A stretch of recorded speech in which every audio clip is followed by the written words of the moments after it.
નવ યોગેશ્વર હતા. જનક રાજાની સભામાં ગયા. હવે જનક રાજાની સભામાં છે એ જાય છે અને કથા કરે છે. પ્રબુદ્ધ મુનિ વક્તા અને જબરજસ્ત પ્રવચન કરે.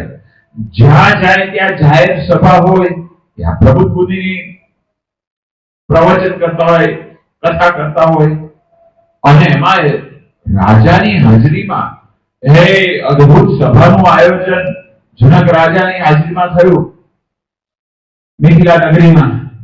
અને એમાં પ્રવચન કરે અને જ્યાં જ્યાં એ પ્રવચન કરે ને પછી બધા છે ને વ્યક્તિગત મળવા આવે અને બધા વખાણ કરે. અદ્ભુત તમે કથા કરી. એટલે સાથેના 8 યોગેશ્વર હતા ને એ મારા વાળા કઈ બોલે નહીં કે આપણને કોઈ પૂછતું નથી અને બોલ બોલાની છે તો તમે પણ બોલતા થાવ ને. તમે પણ પ્રવચન કરો, સારું કરો, વાંચન કરો, મનન ચિંતન કરો. પણ આપણે છે પુરુષાર્થ કરીએ નહીં તો પછી મેળ ખાય નહીં. અને અમુક તો ગોડ પીસ હોય, ભગવાનની કૃપા હોય, બધાને એ બધી વસ્તુ આવડે એવું હોય નહીં. હવે એના પર ભગવાનની કૃપા હતી, સારું બોલતા હતા. અમુક જે સાથેના જે હતા એ સારું વગાડતા હતા, અમુક સારું ગાતા હતા. પણ હવે બધા મળે આને પ્રવચન પછી અદ્ભુત તમે સભાને રંજન કરી અને પછી 8 જણ ભેગા થયા કે આવું જ્યાં જઈએ ત્યાં ગામમાં, શહેરોમાં, રાજા મહારાજાઓને ત્યાં જ્યાં જઈએ ત્યાં છે આ છે સભા જીત થાય છે અને બધા એને મળે છે ને બધા એના એ વખાણ કરે છે. એટલે 8 જણ ભેગા થયા. શું કર્યું નક્કી કે હવે છે ને આપણે પ્રબુદ્ધને છે ને ભેગા મળી ઉચકીને કુવામાં છે ને પધરાવી હતી. ભગવાન ભજવા જ નીકળ્યા 9 યોગેશ્વર પણ ઈચ્છા અને ખબર તો પડી જાય ને, વ્યક્તિને ખબર પડી જાય એના વેપારથી, નિર્ણયોથી, એની બોલચાલથી, એમની પાસે જે પણ કઈ હોય બીજા ત્રીજા આયોજન કે બીજી વ્યવસ્થા તંત્ર એ લઈ લે એટલે ખબર પડી જાય કે હારું આ લોકોને ગમતું નથી અને ગડબડ થઈ છે અને તો આપણે કથા કરીએ છીએ તો શું કરવું. અને પછી ભેગા મળી કે તને છે ને કુવામાં એને હાથ જોયા, પગે લાગ્યા અને કહ્યું ભાઈ સાહેબ તમારે પ્રશ્ન શું છે? એ કે પ્રશ્ન બીજો કાંઈ નથી. જ્યાં જઈએ ત્યાં ગામમાં, શહેરમાં, રાજા મહારાજાના એ મહેલમાં, એની મોટી મોટી સભામાં એ તમે કથા કરો અને બધા સભાને રંજન કરો ને બધા તમારા પર રાજી થાય એ અમારાથી જોવાતું નથી. વ્યાની દવા છે.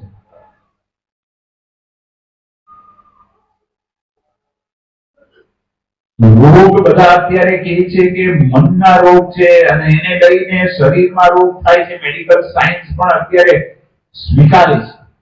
જેટલું વ્યક્તિનું મન આધ્યાત્મિક એટલો વ્યક્તિ છે શારીરિક સમૃદ્ધ. એનો અર્થ એવો નથી કે જેને શરીરમાં રોગ છે એને આવું એ આવા અયોગ્ય વિચાર કરે છે એવું નથી. પણ મોટા ભાગે પ્રશ્ન એવા થાય છે. અમેરિકામાં 2 ભાઈઓ, હવે એક ભાઈએ છે બીજા ભાઈને છે પૈસાની જરૂર હતી, મદદની. પૈસાની મદદ કરી અને પછી થયું શું કે એને કીધું કે હું 6-12 મહિનામાં આપી દઈશ. અને હવે આ પૈસાની લેતી દેતી થાય ને એટલે પછી છે ને સંબંધોમાં જરાક તિરાડ પડે, એમાં સચવાય નહીં અને વાયદો એ જળવાયો નહીં. હવે થયું શું, ઓલા ભાઈ જે ભાઈએ ભલાઈથી પૈસા આપ્યા હતા એ ભાઈએ પૈસા માંગ્યા તો કે પૈસા ક્યાં આપ્યા છે? પૈસા આપ્યા છે હાવ પાણીમાં બેસી. એટલે પછી એના સતત વિચારો ચાલે, આપણે ભલાઈ કરવામાં ભરાઈ ગયા. એના વિચારો ચાલે, એના પર એની અસર, મન ડિસ્ટર્બ એનું થયું, એને લઈને એના શરીર પર અસર થઈ, તો એને ગોઠણનો દુખાવો ચાલુ થયો. અને પછી ડોક્ટરને બતાવવા ગયા તો ઘણી બધી દવા આપી તો મળ્યું નહીં. પછી બીજા ડોક્ટર પડ્યા, પછી માનસિક ડોક્ટર પાસે ગયા. પછી માનસિક ડોક્ટર હોય ને એ બધું ડિટેલમાં તમને પૂછે. પછી એને કહ્યું કે તમારે કોઈ વ્યક્તિ સાથે કઈક પ્રશ્ન થયો છે, કઈક અણબનાવ થયો છે, કઈક લેતી દેતીમાં તેમ ફલાણું ઘણું બધું. કે હા, મારે પ્રશ્ન થયો છે કે શું છે? તો કે આવી રીતે મેં મારા ભાઈને પૈસા આપ્યા હતા ને પણ અત્યારે એ પૈસા આપતો નથી, ફરી ગયો છે અને અમારે બોલવાનો વ્યવહાર નથી, એના વિચારો મારે ચાલે છે, એને લઈને ડિસ્ટર્બ રહું છું. ડોક્ટર કે પ્રશ્ન તમારો છે ને આ છે, તમે એક કામ કરો, પૈસા છે એ આપવાની ના પડે છે, તમે ભૂલી જાઓ અને ભાઈને કહેવો કે ભાઈ તે પૈસા મેં તને પૈસા આપ્યા જ નથી, પણ તમે જો રોગ મટાડવો હોય તો તમે તમારા ભાઈ પાસે જઈને કહો અને કે આપણે ભગવાનની ઈચ્છા અને બોલવા ચાલવાનો વ્યવહાર તમે કરી નાખો. સારું, મનાયું નહીં. ફરી ડોક્ટર પાસે કે દવા તો આ જ છે, અમારે એ ના વિચારો બંધ કરવા હોય તો અહમ ઓગાળવો પડે, કારણ કે અહમ મૂકવાનું. એનો અર્થ એવો નથી કે જેને ગોઠણના દુખાવા છે એને આવવું છે, એ પણ આપણે સ્પષ્ટ કરીએ છીએ. અમુક ઉંમર થાય, ઘસારો આવે, એક વજન વધારે હોય, એક પડી ગયા હોય, બીજા પ્રશ્ન થાય, ઘણા પ્રશ્નો હોય, એમાંનો એક પ્રશ્ન આ પણ હોય મોટા ભાગે. અને પછી બીજી વાર ડોક્ટર પાસે ગયા, બીજી વાર પણ ન માને, ત્રીજી વાર ગયા. ડોક્ટર કે દવા તો આ જ છે, તમે તમારા ભાઈ સાથે જાઓ, હિંમત રાખી. અને ગયા અને પછી ભાઈના ઘરે એમ બહુ જ હિંમત કરીને જાય છે અને એ છે કેમ આવ્યા? પહેલો જ પ્રશ્ન પૂછ્યો કે હું પૈસા લેવા નથી આવ્યો, મેં પૈસા તને દીધા. એ ભાઈને એમ થયું કે આવું, એનો ભાઈ કે ના, તે પૈસા મને દીધા છે પણ મારે છે પૈસા તને આપી દેવા, પણ ભવિષ્યમાં તને ધીમે આપી દઈશ.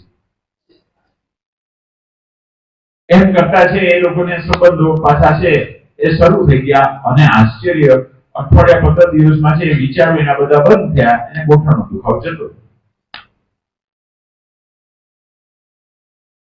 જો મેડિકલ સાયન્સ, મન ડિસ્ટર્બ થાય તો શરીરમાં એની અસર થાય છે. તો આ આપણે જોઈએ છે કે આ પ્રશ્નો બધા એ મનના છે ને, જેટલું મન શુદ્ધ એટલા આપણે છે શારીરિક સ્વસ્થ એ રહી શકીએ.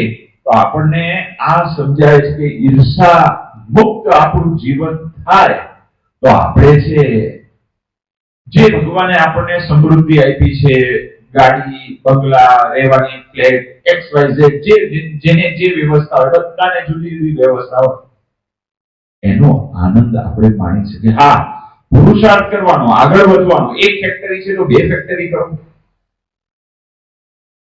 ધંધો તમારો આજે 25 લાખનું ટર્નઓવર થાય છે તો 50 લાખનું કરો, પ્રયત્ન કરો. હા, પણ ઉધાર નહીં આપતા, નહીં જમાનો અત્યારે જોખમ છે. લોભમાં જો ઉધાર આપ્યા તો એ જે છે એ જાય. એ વિચાર લેવાનું એ તમારે,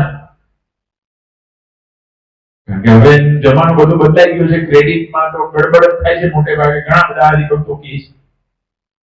તો જો આ આપણે છે આ સાચવવાનું છે.